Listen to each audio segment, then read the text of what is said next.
For the update, well, Governor Cuomo has now signed a law allowing school districts to install cameras on buses to catch those who illegally pass them when stopped with their red lights flashing. And as we hear from 2 on Your Side's Dave McKinley, it's now up to school districts to install and pay for them. Despite a long-standing law against it, the state calculates this happens 150,000 times every school year. While the New York State Association for Pupil Transportation figures it happens a lot more than that.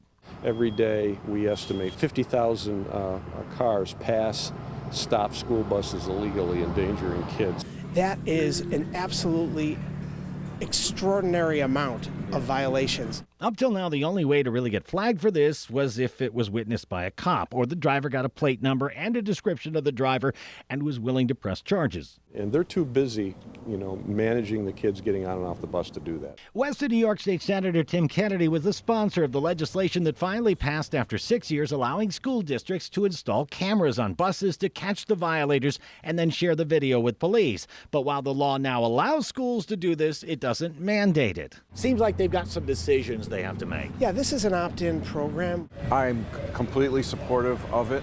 Larry Scott's an at-large member of the Buffalo Board of Education. I'm hoping and presuming that it would be a state-covered cost.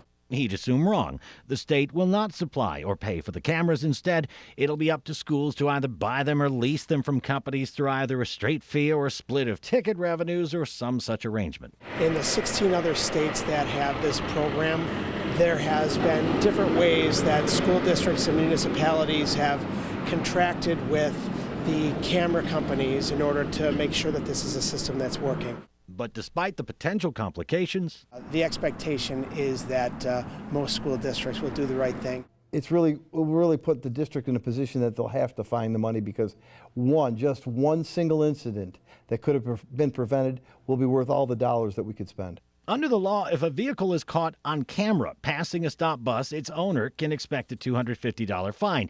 But it also stipulates there will be no points to their driver's license. The reason for that is pretty simple. The cameras will only be set up to photograph this section of a vehicle, including its license plate. It will not reveal who's driving the car. Therefore, you can't really assess points on someone's license when you can't prove who the driver of the car actually was. Be warned, though, if you do this in front of a cop and they pull you over and can identify you, you still face the fine, plus 5 points on your license. Some districts do not own buses, but contract out for them, like the Buffalo Public Schools. They use First Student. That company says if Buffalo wants cameras on the buses they supply, they will arrange for it, adding they're familiar with similar laws in other states, believe in student safety, and meeting the needs of their customers. Dave McKinley, Channel 2 News.